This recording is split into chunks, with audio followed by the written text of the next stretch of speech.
Présentation de toutsurlehockey.com.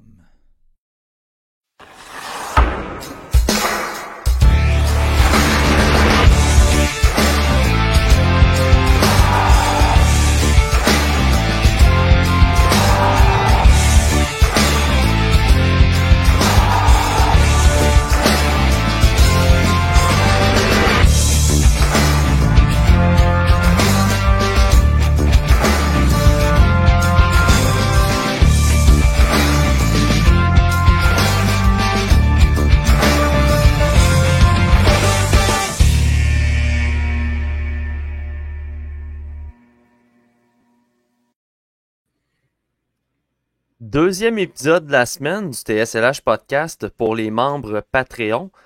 On est très content de vous retrouver, chers auditeurs, sur le TSLH Podcast aujourd'hui. Je suis avec Pascal aujourd'hui et on aura Jessica Lemay qui va se joindre à nous dans quelques instants pour parler en fait du bilan du Rocket de Laval, bilan de mi-saison. Vous pouvez consulter les bilans mensuels sur le site de toutsurlehockey.com. Mais avant de sauter dans le vif du sujet du Rocket de Laval, tant qu'à parler de bilan, Pascal, on va parler du bilan de Kent Hughes. Ben oui. Kent Hughes qui était en tournée médiatique à travers tous les médias qui couvrent les Canadiens de Montréal pour parler de son bilan de mi-saison, en fait. Il va être avec nous vendredi. C'est une joke. Tu m'as tellement volé mon gag parce que j'allais rajouter qu'on l'avait invité pour ce soir, mais malheureusement, j'ai pas eu de réponse. Ben, de toute façon, il va dire les mêmes réponses que partout ailleurs.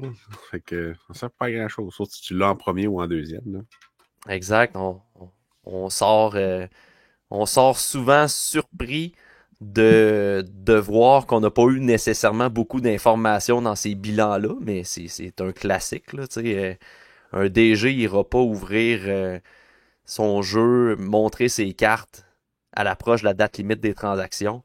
Fait que c'est un peu normal que Kent Hughes n'ait pas répondu explicitement à toutes les questions, notamment par rapport au ménage à trois chez les gardiens de but, la stratégie au niveau de la date limite des transactions, au niveau du repêchage. C'est tout simplement normal qu'on dévoile pas notre jeu d'ici le fameux 8 mars, la date limite des transactions. J'embarquerai Jess dans la discussion, il n'y a pas de trouble, mais Pascal, commençons d'abord par justement ce fameux repêchage qui s'en vient du côté des Canadiens. On a cru comprendre que c'était pas nécessairement des choix au repêchage qu'on veut aller chercher du côté des Canadiens, mais plutôt des joueurs jeunes et établis ou presque dans la Ligue nationale de hockey. Comment tu as vu cette affirmation-là de Kent Hughes d'entrée de jeu? Ben, c'est pas étonnant vu que, tu sais, avec Doc, avec Newhook, Barron, c'est tous des jeunes qui ont été ajoutés, qui étaient soit établis, soit pas loin d'être établis, puis dans une équipe comme les Canadiens de Montréal, où que pas nécessairement une nouvelle façon de faire, mais dans un environnement peut-être qui est un peu mieux pour ce genre de joueurs-là, parce qu'ils ont beaucoup, beaucoup, beaucoup de place, puis ils peuvent prendre leur temps, tu sais, on voit bien, là. Malgré que Dak est tout à blessé, on voit quand même bien que les jeunes ont beaucoup de place à Montréal là, depuis 2 ans. Mais, hey, salut Jess! Salut! On salue Jess qui nous rejoint dans la discussion.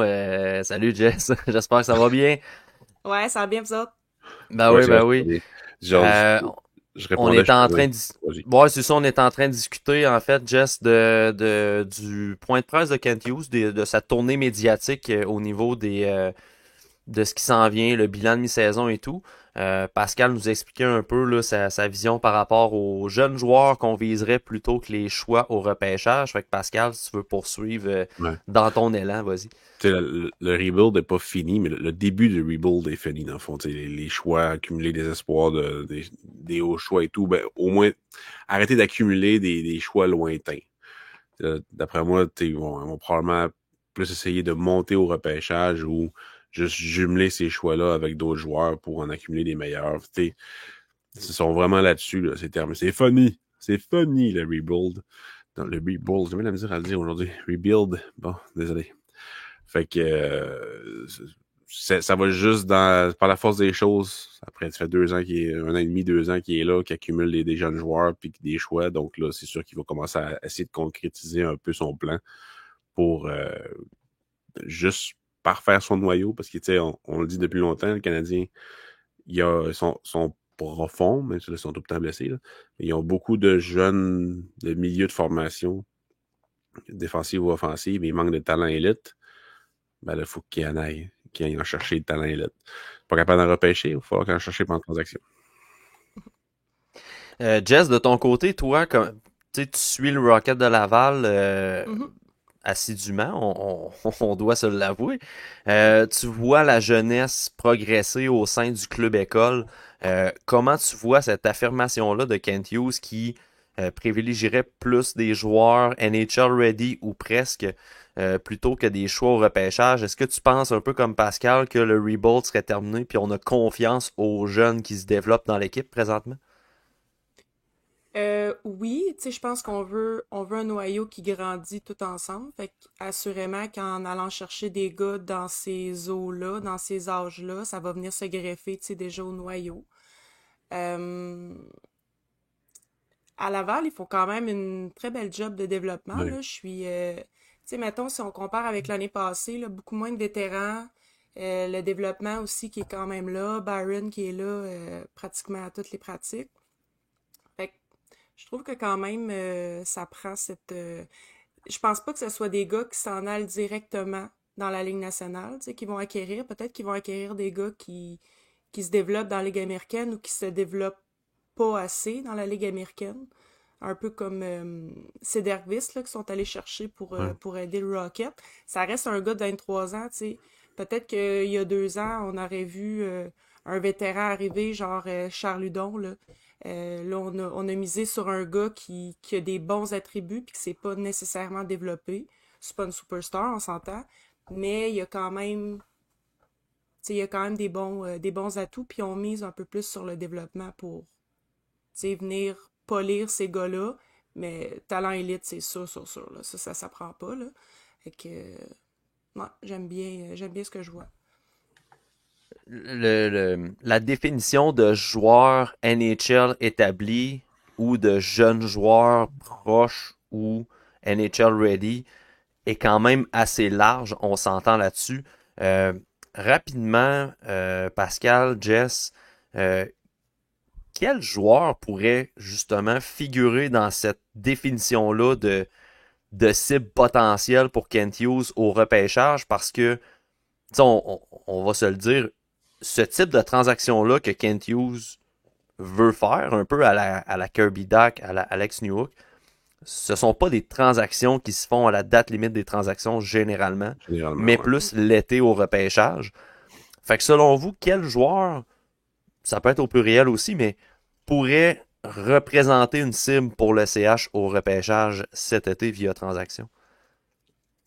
Vas-y, Pascal. Parce que moi, Fait, tu sais, pour le Canadien, mettons, vendre Sean Monahan, c'est sûr qu'il sera capable d'aller chercher un jeune joueur. On a fait l'exercice l'autre jour sur le chat du TSLH.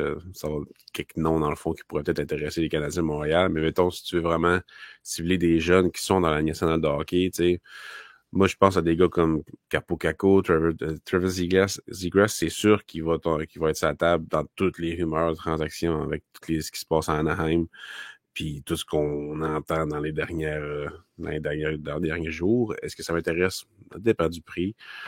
Mais Capo Caco qui sort d'une bonne saison l'année passée, que là, ça va pas super bien, pour être un gars qui intéresse les Canadiens de Montréal. En plus, ils le connaissent. Tous les dirigeants le connaissent. Jeff Gorton le connaît. Il y a Brandon Brisson, que moi, je détesterais pas. T'as des gars à Vancouver comme Oglander, Podkolzin, qui pourrait être intéressant aussi. À Edmonton, ben, il y a comment il s'appelle? Holloway, qui a été blessé beaucoup, qui peut-être pourrait ressortir ici, un changement d'air. Au niveau de la défensive, les droitiers, c'est sûr que là, il faudrait que je regarde les équipes, là. J'ai pas tout en tête, là. Mais, tu sais, moi, Moi, je pense personnellement, pas que le CH viserait un défenseur, par exemple, défenseur honnêtement. droitier, moi, d'après moi, oui, là. Mais, c'est, les ailes, selon moi, c'est la chose qu'il faut qu'on en regarde. Pour le top 6, là. Mhm. Capo Caco, c'est peut-être pas la meilleure chose pour les ailes au top 6, mais quand même, ça permettrait de pitcher un vétéran en dehors de l'équipe, puis mettre un jeune à sa place. Donc, faudrait vraiment que je fasse le tour le tour de la ligue pour voir qu'est-ce qui pourrait être intéressant.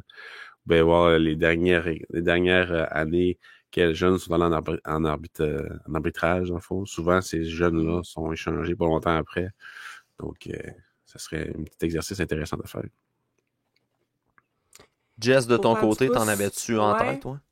Ben, j'ai pas vraiment de nom en tant que tel, tu sais, tu l'as nommé. Je me trouvais un peu intense d'évoquer Kako puis Zegris. Finalement, tu l'as fait pour moi, là. Euh, mais je te dirais que faudra surveiller les agents libres avec compensation. J'ai l'impression que, ben, j'ai pas l'impression, c'est un pattern auquel Hughes nous a un peu habitués. Sauf que, tu sais, quand il était engagé, Kent Hughes, on nous martelait que c'était un homme intelligent puis tout ça. Je pense qu'il peut être plus créatif que ça. Tu sais, on a vu un pattern, on a vu des choses, des mouvements qu'il a fait. Ça se pourrait qu'il mise sur une autre stratégie. J'ai quand même hâte de voir. Euh, Ah, il y a un autre nom qui m'est venu en tête. Ouais, vas-y. Berggren à Détroit, qui Ouais, fait lui, il était rire sur de le lui aussi. marché. Ouais, il fait Tu sais, rire de lui quasiment.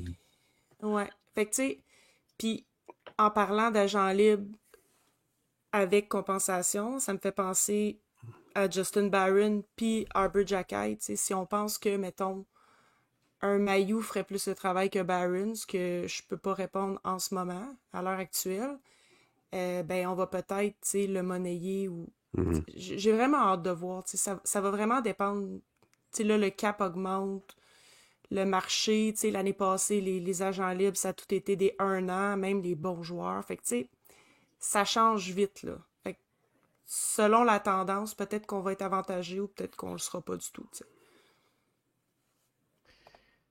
Moi, de mon côté, c'est clair que, tu sais, on mentionne souvent le nom de Trevor Zegras, puis j'ai un peu de misère à imaginer Kent Hughes remporter cette négociation-là, considérant que ça a quand même coûté Jamie Drysdale et un choix de deuxième ronde pour obtenir Cotter Gauthier. Fait que, tu sais, c'est quoi le prix d'un Trevor Zegras? Moi, je pense que c'est plus élevé que ça. Puis, est-ce que le CH a les munitions pour aller argumenter et discuter avec le DG des Ducks puis gagner cette négociation-là? La réponse est non. Je Est-ce pense que ça leur vraiment pas. tente?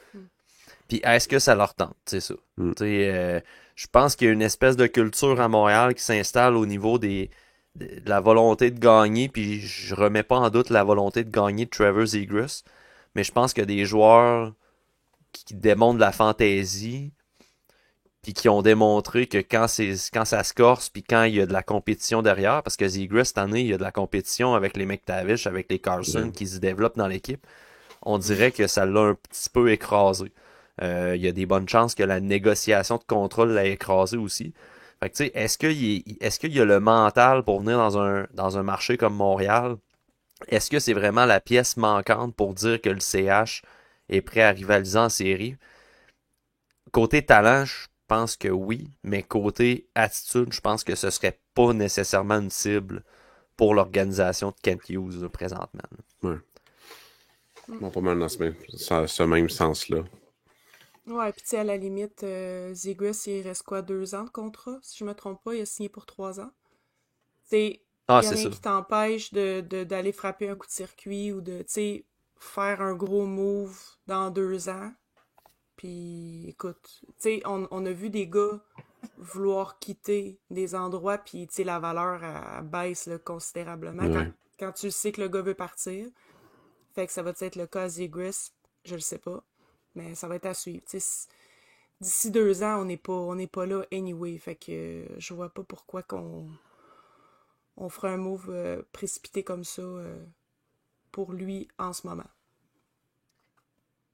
Euh, On reviendra sur la situation des gardiens parce que Kent Hughes il a mentionné que le ménage à trois, il pouvait pas confirmer que ça allait se terminer ou non, là. C'était quand même vague comme information, mais en scrutant des noms intéressants pour le CH, j'ai comme eu une éclair de génie. Vous me direz si c'est un éclair de génie ou non. Je vais peut-être vous prendre par surprise un peu.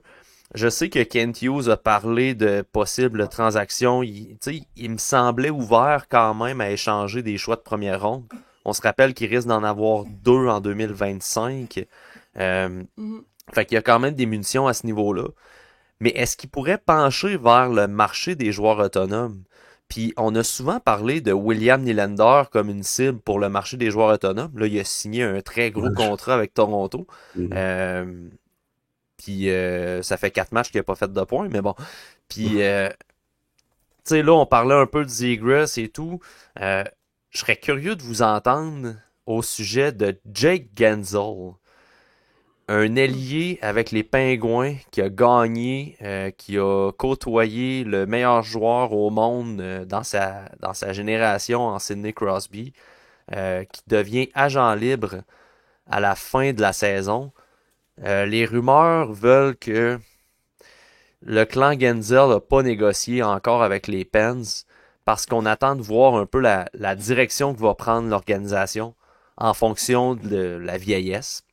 L'équipe vieillit, on sait pas, est-ce qu'on veut continuer à compétitionner et tout. Fait que le clan Gensel attend vraiment de voir c'est quoi le plan de l'équipe. Ma question, est-ce que cet été, on est prêt à déplier le chéquier pour Jake Gensel, un ailier de 29 ans qui gagne présentement 6 millions par année, à mon avis, pourrait demander entre 8 et 9 à peu près, puis c'est un marqueur d'un point par match en moyenne. Est-ce que c'est une cible potentielle selon vous pour le CH cet été? Oh, Pour Jess, moi. t'as l'air pas convaincu. Pas pour moi. Tu sais, tant qu'à ça, tu me parlais d'expérience et tout.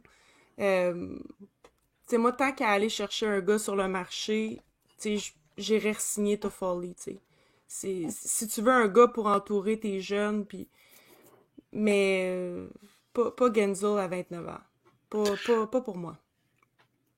Dans 2 ans, oui. Cette année, vu son gabarit, je sais pas si ça les intéresserait, mettons, parce qu'ils ont beaucoup trop de petits joueurs. Mais c'est sûr que ce Aussi. gars-là il y aura un effet vraiment, vraiment positif chez les Canadiens de Montréal, là. Ça, c'est sûr et certain. Tout de suite, il serait dans le top 6. Puis ça serait probablement un gars qui serait capable de jouer avec Caulfield, Slavkovski, Suzuki, nomme-les, là. C'est sûr qu'il y aura un impact positif. Est-ce que ça pourrait intéresser Kent Hughes maintenant, alors qu'il dit que c'est vraiment plus des jeunes qui veulent accumuler? C'est une bonne question. Est-ce que Sam Reinhart serait plus intéressant, mais plus cher? Reinhart, il a 27 ans? C'est ça qu'il a? Maintenant, mettons que je paye sur son nom. Ça te dit pas. Je sais pas. Sam Reinhart Il n'y a pas actuellement, d'âge. Il a 27 ou 28. Sam Reinhart actuellement, si on se fie aux rumeurs qui circulent, euh, c'est un ailier droit de 28 ans en passant, gagne 6,5 millions. 28. Euh, on parlerait d'un contrat à 9,5-10 à peu près, dans les Ouais. rumeurs, là. Tu sais, je rapporte ce qui se trame dans les rumeurs de Pierre Lebrun, Darren Dreger et tout. Mm. Fait que, tu sais, moi, je C'est pense que risqué, là. Comment? C'est risqué, je trouve, de donner ça à ce joueur-là ça arrive quand même souvent qui fonctionne pas, tu sais. Puis là, il joue avec des assists de bons joueurs aussi, là. Fait que, est-ce que ça va être ça, me faire à Montréal? Tu sais, c'est un gars quand même complet, là. C'est ça qui est intéressant, mais c'est pas un meilleur gabarit à 6 pieds. C'est pas un gars physique au fond. Puis, tu sais, oui, le talent à Montréal, c'est important, mais ça manque de physique aussi, là. Tu sais, Josh Anderson, c'est pas ça qu'il faut, puis il est pas assez physique non plus. Fait que, tu sais, comme, en tout cas, c'est pas Gensel ou Ben Reinhardt va t'amener ça, mais il y a personne qui peut t'amener ça à Montréal, tu sais. Il y a aucun Ouais, joueur. mais ça, Pascal, du physique, tu dépenses pas 10 millions pour ça, Non, là. c'est Tu vas ça, signer des exactement. gars de 2 millions, puis ça va être Non, bien mais correct. il peut quand même avoir un gars de top 6 avec, avec du talent, là. Il y a Slavkovski, il y a Dak, mais là, il en faut d'autres aussi, là. Fait que, mais je pense pas qu'il y en ait d'intéressant cette année de ça. Il y a Bertuzzi. Non, ben, à part ça, il y a Oh, non. pas le bon Bertuzzi, là, Ça Fait que, m'étonnerait vraiment qu'il aille chercher un agent libre. Tu sais, ça dépend de ce qu'il arrive à liquider, là. Euh, non, je suis pas. je pense pas que c'est la bonne été pour signer un joueur Non. à long terme. C'est sûr que si t'es capable de signer Genzel à 7 millions, j'y penserais. Mais 8, Mm. 9, non. Moi, ben, c'est sûr que j'ai un petit parti pris, là, parce que c'est un joueur des Pingouins, là, mais c'est parce que ton Mm. équipe, dans le fond, tu sais, le noyau a quoi entre 20 ans, disons, et 24 ans. Tu greffes un joueur de 29 ans à ça. Moi, j'ai aucun problème avec ça parce que tu signes Genzol, mettons, 5 à 6 ans, ou probablement 5 avant d'atteindre l'échelon, 5-6 avant d'atteindre l'échelon du contrat 35. 35 ans et plus. Mhm.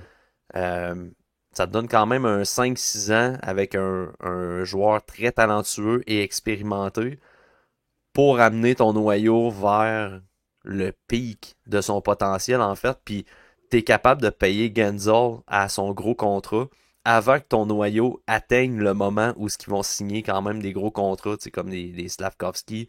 Tu as déjà Caulfield et Suzuki de signer à pas Ouais. si cher que ça, considérant que il aurait attendu 3 ans puis il aurait explosé à la banque probablement. T'sais. Fait que Mm. je trouve que le timing est pas si mauvais pareil pour donner un contrat Ouais, de 9 millions à un gars comme lui. Là.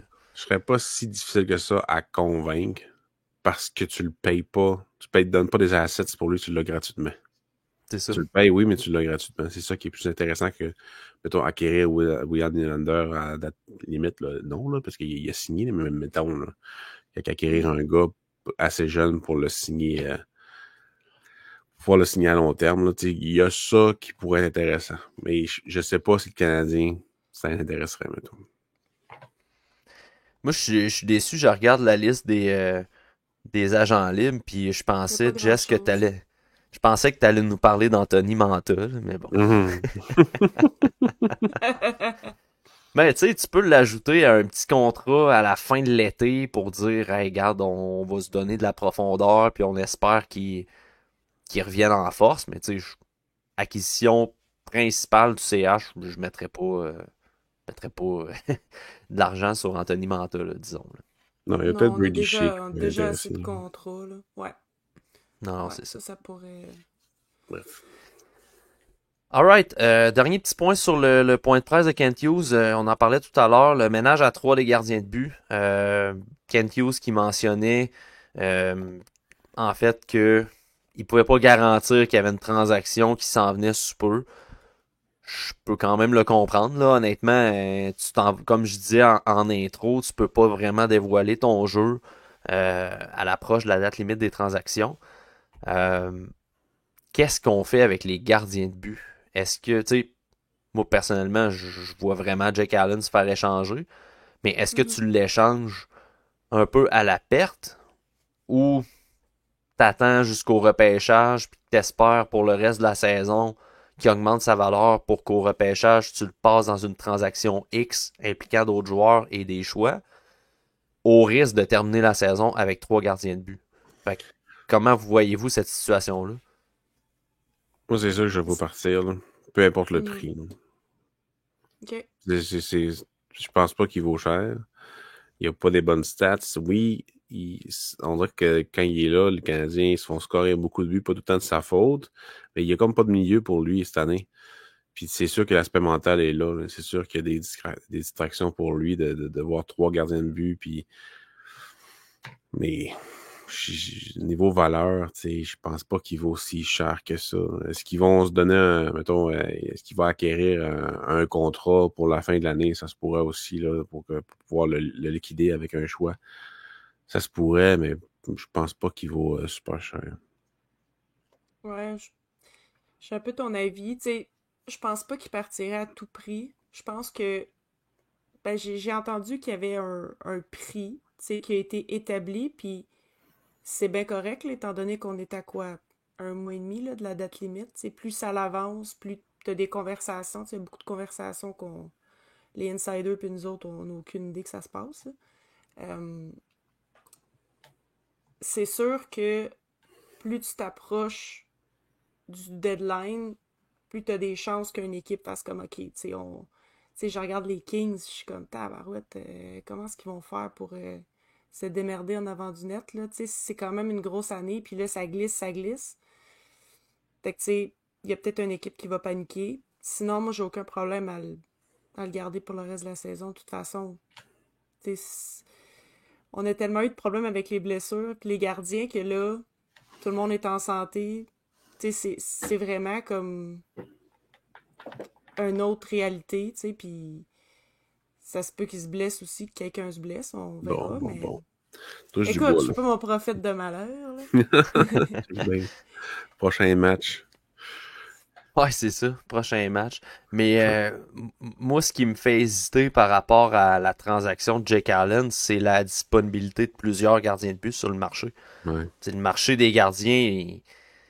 T'as Scott Wedgwood, c'est Mackenzie Blackwood. Je mélange tout le temps les deux, Wedgwood et Wedgwood et Blackwood. Blackwood. Touche du bois. Ouais, c'est ça. Je suis dans le thème du bois quand même, là. Mais tu sais, mettons Blackwood qui rejoindrait Dubois à Los Angeles, tu sais, ça pourrait. On Ça était va dû pour pire. des jeux de mots, là. On va repêcher Boisvert. Hein. Ouais, c'est ça. Mais non, c'est ça. T'as plusieurs candidats à être échangés, mais t'as aussi plusieurs équipes qui cherchent des gardiens. Tu sais, je pense aux Devils notamment. On parle des Kings aussi. Fait que tu sais, je comprends que le marché, tu sais, ça va prendre un gardien en fait, là. Il va falloir qu'un gardien se fasse échanger, qu'à un moment donné, le domino va tomber. Mais c'est clairement une situation qui va être à surveiller à la date limite des transactions. Puis tu sais, il faut être conscient que Jake Allen n'a pas aidé non plus sa valeur cette année. Fait que tu sais, je pense pas qu'on doive capoter si Jake Allen n'est pas échangé à la date limite des transactions, parce qu'au final, ce sera juste parce que il a pas eu son prix Kent Hughes, c'est tout. Puis on va le voir de toute façon avec les autres gardiens. C'est quoi les prix? T'sais. Parce que Ouais, c'est C'est- presque sûr qu'il va y avoir des échanges de gardiens de but à date limite. Ouais, il y a Mark Si la Strom date là, limite. que Kevin Weeks avait comme partagé. Ouais. Il partage des photos avec des Ouais. petits yeux, là. Kevin Weeks, là, ça fait une couple d'affaires qu'il publie là, avec son front en gros plan là, sur Twitter, puis finalement, ça se réalise même pas. Là. Il a mis une photo de Mark Strom, mais il connaissait ses meilleurs moments dans la saison, puis là, il est blessé, fait que ça se peut qu'il soit même pas échangé finalement. Mm. Puis échanger Mark Strom, honnêtement, je pense pas que c'est un move d'été, là, mais parce que Wolf C'est est le pas genre prêt de à move prendre de la place. Toronto, ça. Ouais. Avec son ancien GM, là. C'est lui qui a donné Ben, le contrat, si je me trompe pas. Ben, Toronto, ce serait une autre équipe aussi Mm. qui chercherait un gardien de but. Puis, tu sais, by the way, on revient. Je dis pas que Jake Allen va être échangé contre lui, mais Nick Robertson à Toronto, là, il joue bien, puis ça fait 2 matchs qu'il est laissé de côté. Je pense qu'on a de la misère à y trouver une chaise dans l'alignement. Fait que, est-ce que Kent Hughes va être séduit? Personnellement, je sauterais pas dessus. Là. C'est encore un petit joueur de finesse que oui, il peut rapporter son nombre de points, mais c'est pas nécessairement ce que le CH a besoin présentement.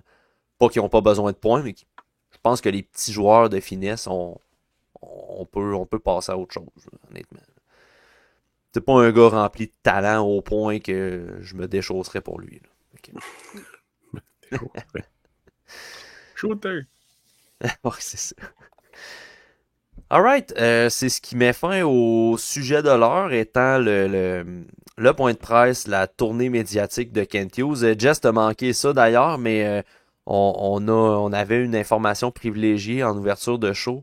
J'avais approché Kent Hughes pour être sur le podcast, mais finalement j'ai pas eu de réponse, fait que ça a pas marché finalement. Non, c'est pas vrai. Tu l'as approché et t'as fini qu'un 810. Ouais, c'est ça.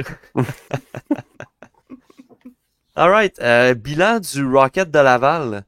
On a Jess qui est là pour nous en parler notamment. Très très bon mois de décembre, puis ça se poursuit en début janvier pour le Rocket. On a retrouvé le chemin de la victoire.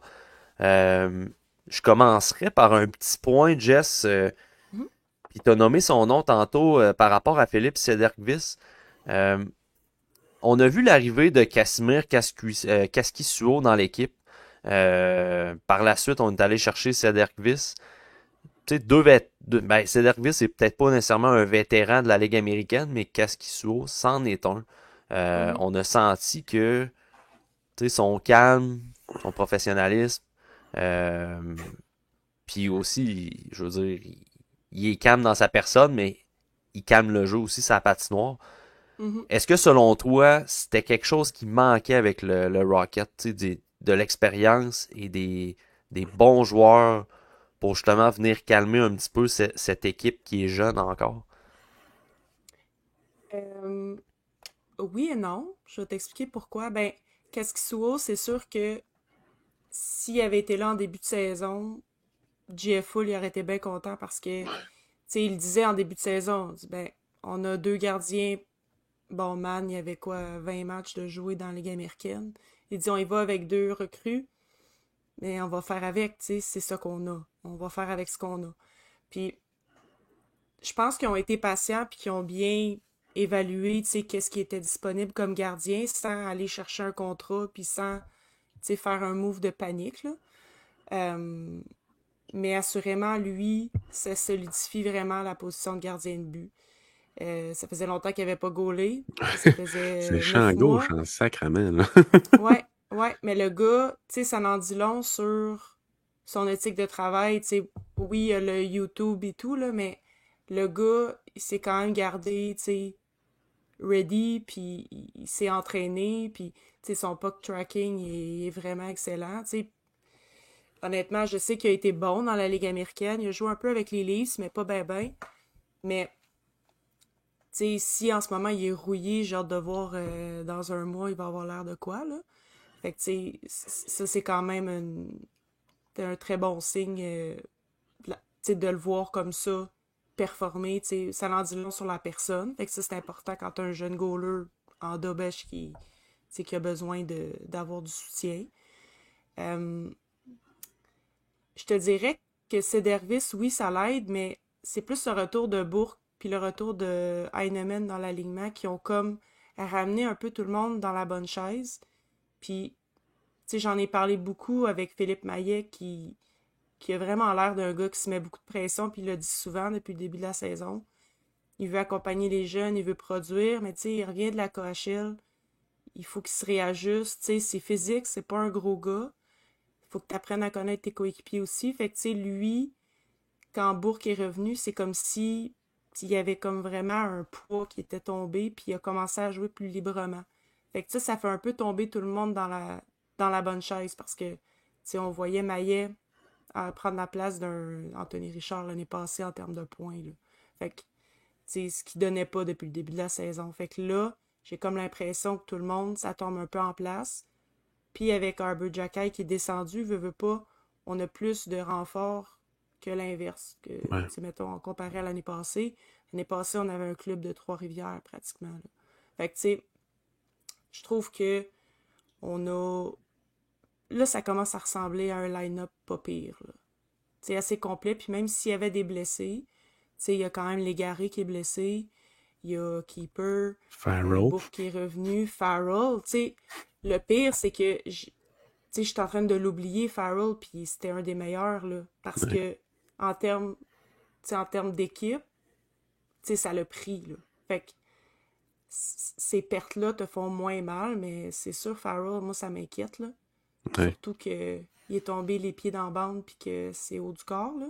C'est encore une commotion, tu sais. Je sais pas, ça m'inquiète Farrell, tu sais. Quand il va revenir, s'il respecte son échéancier, ça va être 30 jours, oui. 30 matchs de ratés depuis le début de la saison. Fait que c'est Ouais. beaucoup.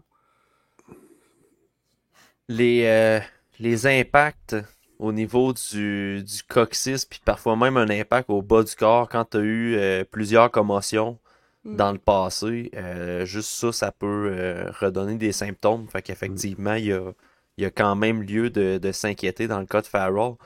Euh, Mm. Jess, je prends la balle au bon. Tu as Mhm. parlé de puck tracking au niveau de Casimir Kaskisuo. Euh, un adepte d'une certaine technologie, le gardien de but. Il nous en a parlé dans le vestiaire après son premier match à Laval, mais il en parle aussi dans ses vlogs sur sa chaîne YouTube. Mhm. Euh, toi-même t'as fait l'achat de cette technologie-là. Ouais. Jess, j'aimerais ça que tu me parles de ça. C'est quoi cette espèce de façon-là de travailler son puck tracking, puis virtuellement de s'entraîner comme gardien de but? Écoute, moi, je trippe bien raide, là. Ça s'appelle Sense Arena. Ça a vraiment été élaboré. Tu sais, ça vient de, tu sais, les programmes de hockey américains. Fait que, tu sais, des gars comme Dobush, probablement, qui connaissent ça. Primo, Northeastern l'utilise, là, dans leur programme. J'en ai vu plusieurs autres places. Farrell, lui, Harvard, ça n'a pas rapport, mais bref, il y a plusieurs universités qui l'utilisent. C'est vraiment, euh, c'est vraiment bien fait. Tu sais, je suis surprise, là. Euh, je sais pas trop comment l'expliquer. Je sais pas si vous avez déjà essayé un casque VR. Tu sais, t'as vraiment, tu sais, tu configures vraiment ton but. Puis, c'est vraiment les mêmes, tu sais, les mêmes distances. T'as des exercices de boxe. Dans le fond, c'est comment, t'as une idée de combien de pourcents que tu bloques de ton filet, selon comment tu t'avances et tout. T'as des reprises vidéo. Mais c'est vraiment juste les gants, par contre, là. Fait que c'est beaucoup. Puis t'as plein de situations de jeu. Tu peux même jouer des matchs. Ça, je l'ai pas essayé. Mais tu peux ajuster la vitesse. Tu peux mettre un gars, un écran devant toi. C'est vraiment bien fait. C'est dur à expliquer un peu, mais ouais. Vous pouvez, si vous êtes plus visuel, mettons, vous pouvez aller voir sur la chaîne YouTube de Kaskisuo, là, il montre à un moment donné dans un de ses vlogs qu'est-ce qu'il fait avec ça et tout. Puis je trouvais ça intéressant de la façon qu'il nous en parlait après le match, là, parce que à son premier match, il a été 6 ou 7 minutes sans recevoir de lancer, puis il expliquait que ce qui est important dans ce temps-là, c'est de constamment garder les yeux en mouvement pour pas justement que l'œil se fatigue puis qu'il perde justement cette habileté-là à tracker la rondelle. Puis c'est ce qui faisait en sorte qu'il le gardait dans le match et tout. Puis vraiment, tu sais, je trouvais ça vraiment intéressant la façon qu'il l'expliquait au niveau de. C'est vraiment. Tu sais, non, on aurait pu penser que, mettons, pour se garder dans le match, c'est de faire ses déplacements latéraux puis de suivre tout ça, mais lui, c'était vraiment le focus sur l'œil uniquement. C'est vraiment de suivre la rondelle de A à Z. Fait que je trouvais ça bien intéressant, puis c'est ça, vu que c'est un utilisateur et toi aussi, je trouvais ça pertinent de l'expliquer un peu Mais en quoi ça quand tu consiste. utilises ça, t'es sur la glace, t'es dans ton salon, t'es dans ton sous-sol, c'est quoi, comment En ça? fait, je suis dans mon salon, là. J'ai pas une grosse maison, mais tu fais ta zone sécuritaire. C'est pas trop sécuritaire quand mon chien il dit voyons qu'est-ce qu'elle fait puis il s'en vient, mais je le vois, tu sais, dans mon ça crée comme une alerte là. Euh, mais ce que j'aime vraiment, c'est de mettons un mode warm-up, c'est que tu prends mettons seulement des lancers au niveau du bloqueur, puis ça arrive pas, tu sais, moi dans les ligues de garage là, les Ouais, le monde, ils warm-up là, il comprennent y en pas. a juste pas là, c'est ça. Mais là vraiment de regarder ta rondelle puis de la faire dévier puis vraiment la tracker de A à Z, de la regarder aller là. Tu sais qu'elle s'en va là, fait que tu te concentres vraiment, fait que c'est beaucoup les répétitions qui sont inexistantes dans un match. Euh, c'est vraiment intéressant. Tu sais, c'est sûr qu'au niveau, moi ça m'aide, tu sais, au niveau de la compréhension puis vraiment le sens du jeu. C'est sûr que le patinage et tout, tu sais, ça va pas dans ce sens-là, mais c'est vraiment, vraiment intéressant. Tu as des programmes d'entraînement. Joey Dacord, il utilise ce logiciel-là aussi. Ça paraît de ce temps-là, là, il est solide, là. Fait que, non, c'est un bon outil. Ça remplace pas tout, mais c'est vraiment, j'étais vraiment curieuse de l'essayer. Nice, ben merci du partage. Euh, Puis c'est ça, je vous invite à aller voir la chaîne à Casimir Kaskisuo pour voir un peu comment ça fonctionne et tout. Euh, on revient sur le Rocket, Jess et Pascal. Un de tes joueurs, Pascal, que tu affectionnes particulièrement, Emil Heinemann, qui est allé d'une déclaration assez intéressante cette semaine après un match du Rocket. Jess t'en a parlé dans un texte, surtout sur le hockey. Tu présente quand il a tenu ces propos-là. Mhm. On sent que chez le Rocket, on joue de plus en plus pour le logo que sur le chandail. Puis c'est ce que Emil Heinemann mentionnait. Qu'est-ce qui a fait qu'il en est venu à dire cette déclaration-là dans le vestiaire? Ta Ben c'est question, moi tu vas me avec répondre, là, mais... mes questions ouvertes. En fait, c'est que, tu sais, je pouvais pas m'empêcher, tu sais, la dernière fois que j'avais vu Émile, si je me trompe pas, ben, qu'il avait eu qu'il avait parlé aux médias, il avait dit, tu sais, on manque de fierté, là. Tu sais, on manque vraiment de fierté dans notre jeu, tout ça. Puis moi, j'aime ça, quand le mood est bon, de ramener, pas pour, tu sais, les drag down, mais tu sais, pour avoir des explications, puis tu sais, c'est là que tu as des réponses, tu sais. Fait que je l'ai questionné, j'ai dit, tu sais, il y a quelques semaines, tu nous parlais de fierté ici qui en manquait, tu sais, puis j'ai dit, en ce moment, qu'est-ce que tu peux nous dire sur la fierté du groupe? Puis là, tu sais, il me l'a dit, là, on joue comme une équipe, on joue pour le logo. Fait que, tu sais, j'ai pas mis les mots dans la bouche. C'est quand même, ça reste quelque chose d'observable. Mais non, c'est lève la main. Parlant de fierté, Joshua Roy vient de scorer son premier but dans la nationale de hockey. Yeah! Oh! Nice! Hey, Donc, mais on le parle de sentait, fierté, là, il y a puis eu bang! une grosse première période, là. Désolé. Ah, je suis contente. On félicite Joshua et on remercie Pascal pour ses Hey, toujours merci, Pascal. pertinentes interventions dans le podcast pour dire la game du Canadien rendue où. Mais je suis content que Heinemann ait ce discours-là parce que c'est vraiment le genre de joueur qui est. Tu sais. C'est vraiment un gars d'équipe. Mhm. Il a les habilités pour jouer un peu plus individuel, puis il le fait pas. C'est un gars qui se sacrifie. Puis Laval, ce qui est le fun, c'est que puis même les partisans embarquent là-dedans. Tu sais, Mhm. je vais pas au game parce que je reste loin, mais ça doit être le fun. D'après moi, c'est un bon spectacle, puis la foule est dedans. Puis s'ils vont en série, d'après moi, ça va être le fun encore plus. Ouais. Fait que c'est un bel environnement, je crois. Ils ont vraiment réussi à développer quelque chose de pas pire avec, oui, des Québécois, mais surtout des jeunes joueurs de l'organisation qui ont du talent, puis des joueurs qui veulent être là. Puis, Ouais, tu sais, tout à fait. les Lions, c'est bien que ça soit là, parce qu'ils sont vraiment proches et tout. Fait que, tu sais, je suis content quand même, malgré les saisons un peu de misère des Canadiens, ça se passe bien en bas, puis ça, c'est un gros positif, parce que sous l'ère Bergevin, avec Lefebvre, puis avec tout ce qu'il y avait, même Bouchard, tu sais, ça allait pas c'était pas tant hot. Fait que je suis vraiment content de l'environnement dans lequel les jeunes de l'organisation, qui sont importants, Logan Mayou, Arba Jackay, Sean Farrell, Emin Heinemann, c'est pas des deux de pique, là. C'est des joueurs qui vont probablement jouer dans l'équipe. Fait que c'est important qu'ils soient dans un bel environnement. Puis Jean-François Houle puis son équipe, sérieusement, chapeau à eux autres. Puis on le voit par les réponses aux questions et tout, qui ont quand même de la liberté pour répondre en plus. Fait que non, je trouve ça vraiment le fun. Ouais, puis tu sais, on voit le fruit du travail, tu sais. Je vais revenir avec les jambières à Daubèche, là, ça me fait rire. Puis j'ai aimé ta réponse, Pascal, sur notre discussion, tu sais, ça discrédite le gars. Tu sais, je comprends, c'est simpliste, là, de dire ça, ou Slav, il a C'est tapé son juste bâton drôle. d'une telle façon. Ouais. Mais, tu sais,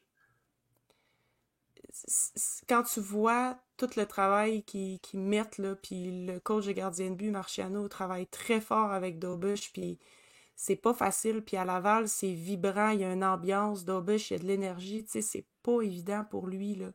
Fait que, tu sais, c'est le fun qu'il récolte, tu sais, du positif, puis les fruits de ces efforts-là, puis j'ai hâte de voir jusqu'où ça va aller, parce qu'ils vont pas tous gagner leur match, mais c'est de trouver une constance dans cet effort-là, dans cet engagement-là qui va être important. Puis, tu sais, on en parle encore dans la Ligue nationale là, de constance. Là, Mm. c'est pas quand tu deviens constant que tu montes, mais c'est de diminuer tes périodes où, tu sais, que ce soit un match que ça n'allait pas bien, pour ça tu repars pour 6, tu sais, et non 1 sur 2, tu sais.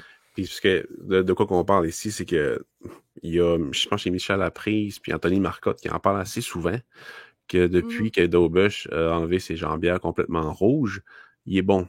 Comme si c'était. Puis la seule raison pourquoi, selon eux, c'est ça.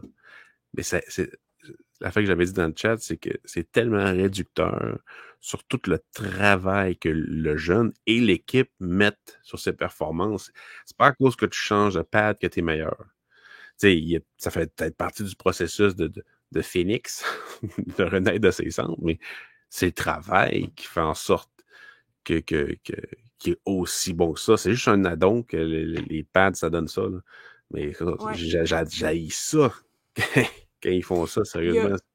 Il y a peut-être une petite chose par rapport aux jambières, ceci dit. Moi, j'ai des flex, là, comme... pas comme ceux Adobe, je pense qu'il y avait les 5 ou les 6, là. C'est tout rouge, là. Bref, tout ça pour dire que c'est l'extrême flex, c'est des pads qui sont...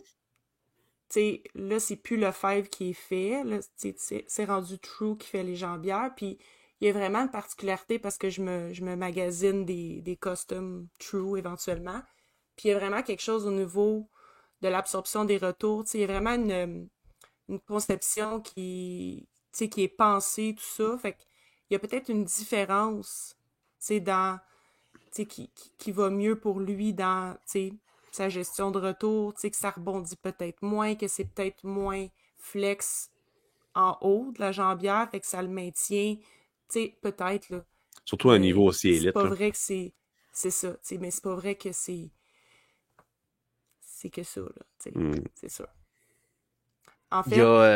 Il y a Yaroslav Askarov qui serait pas d'accord avec la discussion qu'on a parce que lui aussi... dans la Ligue américaine, j'ai vu des posts de comptes Twitter qui suivent les espoirs des Preds qui mentionnaient que depuis que Askarov a changé ses pads toutes noires pour des pads blanches et un peu de couleur, ça avait déstabilisé l'adversaire, puis il y a des bonnes performances depuis ce temps-là. Je suis comme, ouais, c'est plate pour le gars qui fait plein de répétitions en pratique, puis qu'au final, ce qui en ressort de ça, c'est que son changement d'équipement a tout fait. C'est vrai que c'est plate un peu. Ouais. Puis tu sais, juste pour conclure Dobesh, tu sais, j'en ai parlé dans un texte, mais tu sais, le fameux 8 ou 9 décembre, là où tout a changé, là, qui a mis ses nouvelles jambières, mais il nous a aussi parlé après la game, puis c'est la première fois que Dobesh avait l'air contrarié parce que un adversaire de Hartford avait célébré après un but en fusillade, là, puis ce qui a fait que Laval a perdu le match en fusillade.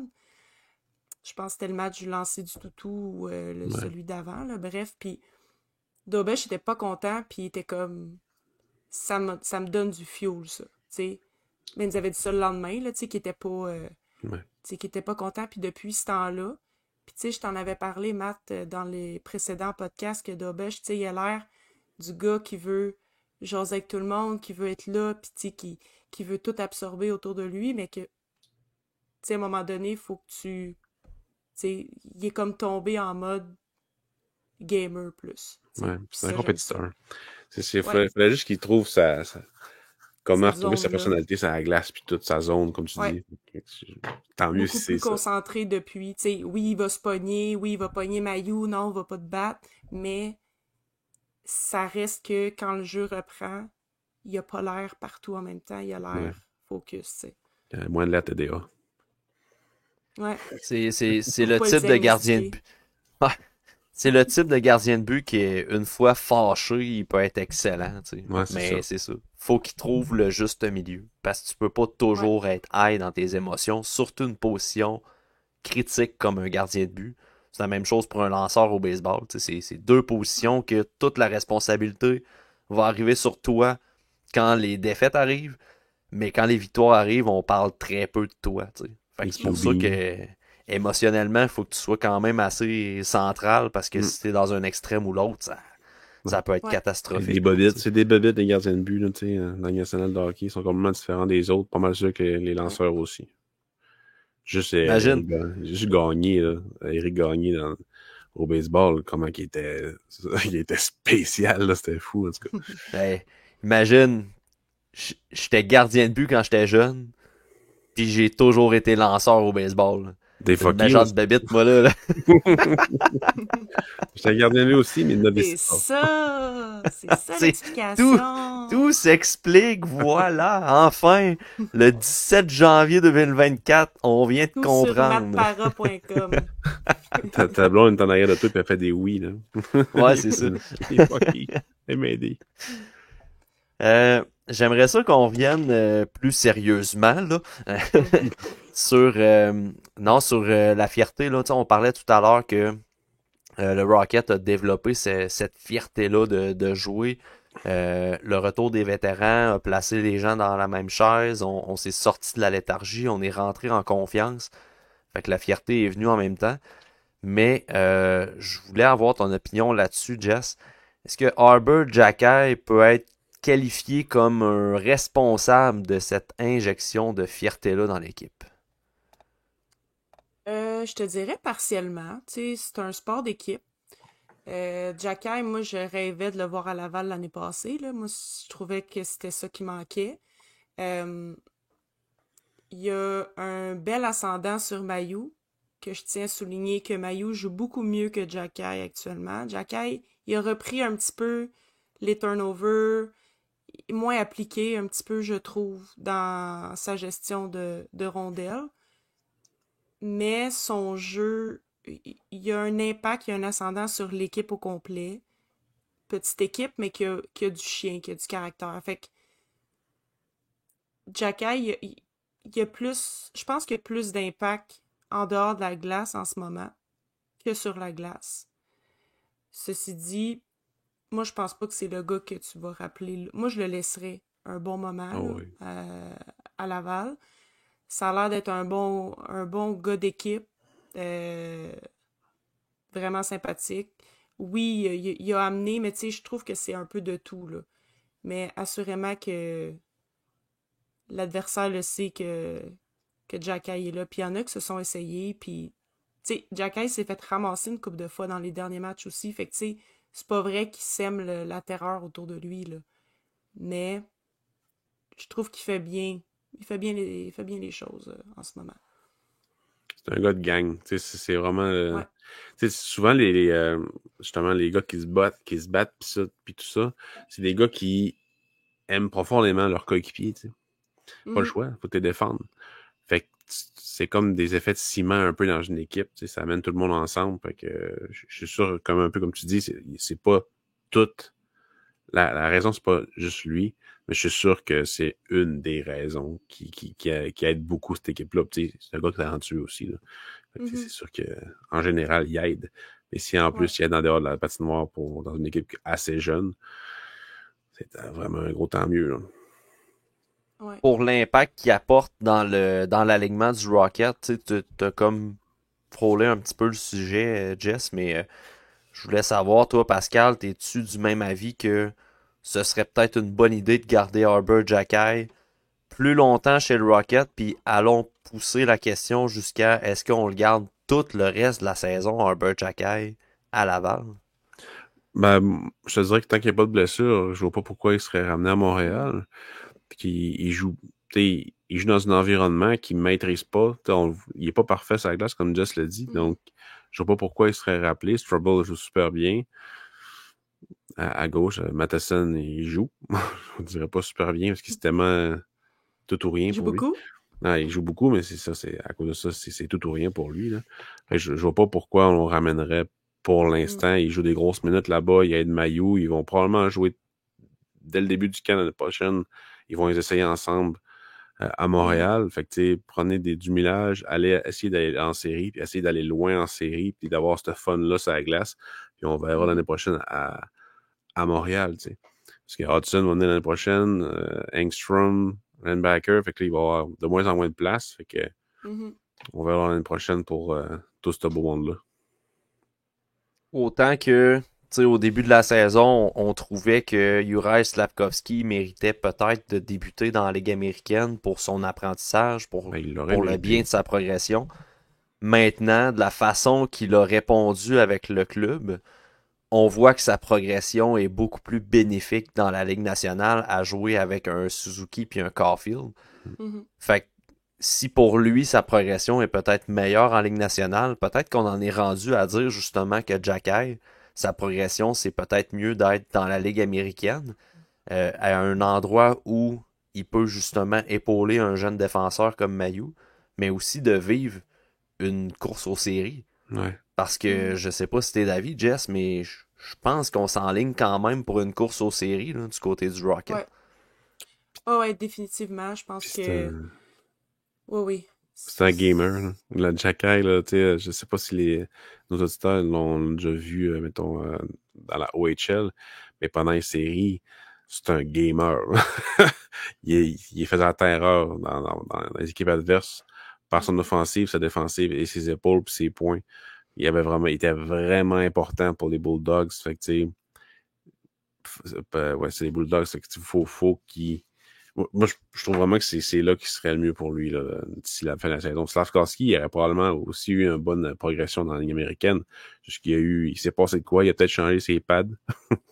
Il y a quelque chose qui s'est passé.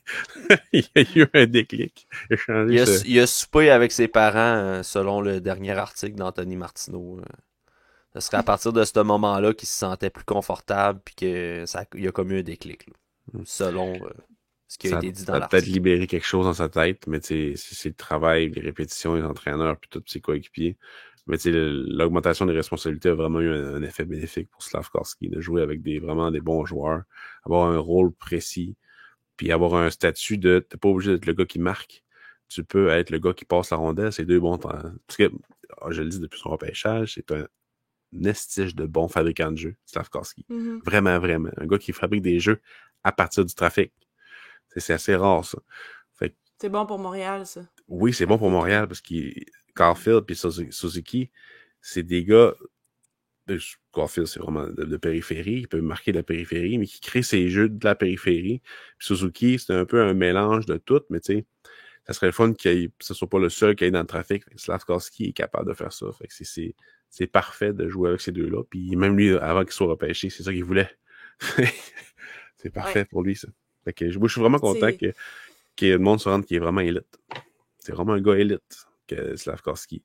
Et il fera peut-être pas 80 points, mais ça va être un gars parfait pour un top 6 à Montréal. Puis en plus, une bonne attitude. Puis tu sais, je pense qu'on a insisté à le garder à Montréal. Tu sais, je parlais souvent là, tu sais que j'avais l'impression que c'était le projet à Martin Saint-Louis. Mm. Tu sais que c'en est pas une affaire personnelle, mais qu'il sentait que ce gars-là, c'était en haut, qu'il fallait c'était ça qui allait y amener, tu sais, à se dépasser puis à vraiment assimiler la game. Parce que la game en haut puis en bas, elle est pas pareille. Euh, Fait que, tu sais, je suis contente de voir ce résultat-là. Puis, tu sais, s'il continue pas, là, il a encore scoré ce soir. Tu sais, s'il continue pas à progresser de même, c'est pas ben grave, là, tu sais, jusqu'à la fin de la saison. Déjà, il y a 82 matchs, tu sais, de jouer. Fait que, tu sais, ça donne une petite idée, mais ouais, il contrôle bien le jeu. J'aime bien. Ça fait un petit bout qu'on n'a pas eu un gars de même à Montréal, là, Slav. Dernier petit point que je vais aborder avec vous, messieurs, dames. Euh, il a marqué son premier but dans la Ligue nationale ce soir contre les Devils du New Jersey au moment d'enregistrer l'épisode. Joshua Roy, qui connaissait de très bons moments avec le Rocket de Laval. Pascal et moi, dans l'épisode de nos classements de meilleur espoir, on a frôlé le sujet concernant la façon un peu qui s'est sorti de sa léthargie, Joshua Roy. Euh, je lance la question, puis c'est aucunement péjoratif par rapport aux performances et aux joueurs, mais est-ce que Joshua Roy était réellement le rappel mérité au sein du Rocket de Laval dans le contexte qui s'y apprêtait au moment qui a été rappelé? Moi, je te dirais que oui. Euh, c'est positif quand tu te dis, ah, il y a plusieurs méritants quand même, tu sais, il y en a Ouais. quelques-uns, mais moi, ce que je voulais voir, c'est que si Roy était rappelé, je pense pas qu'il va rester, tu sais, je veux dire, Pearson va revenir, tu sais, il va redescendre. Moi, je pense qu'ils l'ont emmené pour le voyage. Le Rocket joue pas avant vendredi. Fait que, tu sais, si ça se trouve, il va peut-être avoir la chance de vivre Boston, puis après ça, il va probablement retourner à Laval, mon feeling, mais tu sais, moi, je voulais voir Josh être rappelé en confiance. Puis c'est exactement le timing. C'était le timing parfait. Puis là, en plus, le Rocket jouait pas de la semaine. Je sais pas si c'était quelque chose qui était dans les livres nécessairement. mais je trouve que de le tester en haut alors qu'il est en confiance en bas, c'est un bon timing. Surprenant un peu, mais pas... je suis pas tombée en bas de ma chaise. Puis ce qui est le fun, c'est que lui, au moins, il joue. Comparativement à Heinemann, qui jouait pas. Fait que c'est une bonne affaire pour lui. Et pourtant, Heinemann était en confiance. Il jouait très bien avec le Rocket. Fait que Il c'est était en pour ça que je me confiance, mais ça demandais. faisait pas longtemps qu'il était revenu au jeu. Ouais. Puis tu sais, tu vois que Saint-Louis, il était un peu embarrassé, tu sais, il s'est fait poser la question, tu sais, Heinemann, tu sais, qu'est-ce que tu veux qu'il travaille? Ben, c'est pas nécessairement ça, tu sais, il y a pas, tu sais, comme tout le monde, il y a des choses à travailler, mais, tu sais, peut-être que pour une fois, on peut dire qu'on a favorisé un peu un Québécois pour, tu sais, prendre une chaise ou être vraiment testé avec des minutes de qualité. Heinemann, il y a vraiment un impact en bas, là. Fait que c'est sûr que pour ça, puis tu sais, Armia va bien, tu sais, je veux dire, ça s'est un peu placé pour Josh, mais j'aurais aimé voir Heinemann jouer plus, ça c'est sûr. Je pense que tu touches un point là, par rapport au fait de rappeler Roy en confiance. Tu sais, au début de la saison, oui, Roy était en confiance, mais c'était beaucoup trop tôt pour y donner ce privilège-là de rejoindre les Canadiens. Je pense que ça aurait été un mauvais message dès le début de la saison, quand il marquait beaucoup de points, de dire on te rappelle tout de suite. Je pense que les choses ont été faites de la bonne façon. Il a connu une léthargie, Joshua Roy, mais justement, on a attendu que... Ouais, c'est ça. Puis, on a attendu au moins que ça se replace. Puis, dans la façon qu'il a joué, tu sais, en allant au filet, en changeant un petit peu, en étant un petit peu plus rugueux dans son offensive, je pense que c'est de cette façon-là que, justement, il s'est mérité un rappel. Quoique, j'aurais peut-être aimé que Heinemann soit rappelé parce que j'achète pas vraiment l'argument de on a rappelé Joshua Roy parce que Josh Anderson s'est blessé puis ça prenait quelqu'un dans le top 6. T'sais, Heinemann aurait pu remplacer dans le top 6 aisément. Fait que, c'est plus pour ça que je penche entre les deux options, mais très content par exemple que Josh Roy ait été rappelé. Premier but en plus dans la Ligue nationale, ça c'est... Ouais, j'ai hâte de voir ça. J'ai hâte parfait. de visionner ça. Je vais vous montrer. Ouais, c'est ça. Montrer avec ton téléphone. Alright. Merci beaucoup, Jess, d'être passé au podcast pour nous parler du Rocket.